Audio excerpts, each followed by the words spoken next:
Hello বন্ধুরা, good afternoon. কালকে দেরি হয়ে গেছে কাজ করতে করতে, ওই জন্য আর লোটে মাছটা করা হয়নি। আজকে করছি লোটে মাছটা। লম্বা লম্বা করে আলু আর বেগুন ভেজে নিয়ে তারপরে মশলাটা ভেজে নিয়ে ওর মধ্যে দিয়ে এখন নাড়ছি। এবারে মাছটা দেবো, লোটে মাছটা।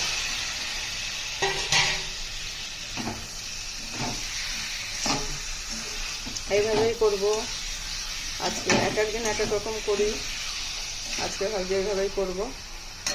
আর করেছি হচ্ছে এই যে কুমড়ো ভাজা, এরকম করে কুমড়ো ভাজা করেছি।